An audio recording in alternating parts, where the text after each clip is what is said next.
یک شب که کدخدا در خواب بودندی، قاصقاص ترکیده به خوابش همی آمدندی. کدخدا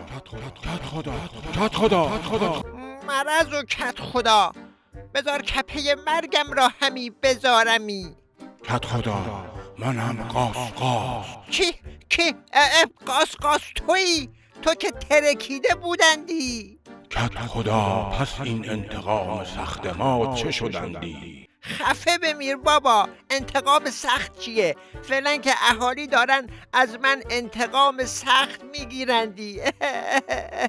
من را به ترکاندن دادی، حالا خودت خورناس کشندی. بدبخت اگر انتقام سخت را نگیرندی، کدخداییت میترکندی. قاصقاص چی شد؟ کجا رفتندی؟ آهای اهالی فینیتو، از امروز مجسمه قاصقاص را اینجا میگذاریمندی تا به وسیله آن انتقام سختی از دشمنان بگیریمندی. قربون عمت بروی با این انتقام سختت.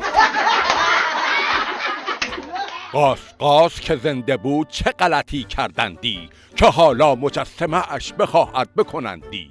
ساکت!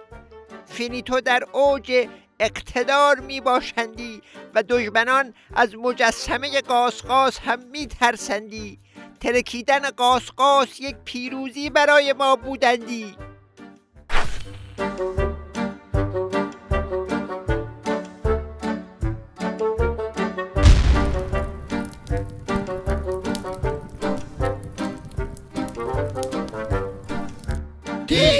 تیش رفته. بیچارش بدیمندی، ریشمان را آتش زدندی. قال شما اینجا چه غلطی می کردندی؟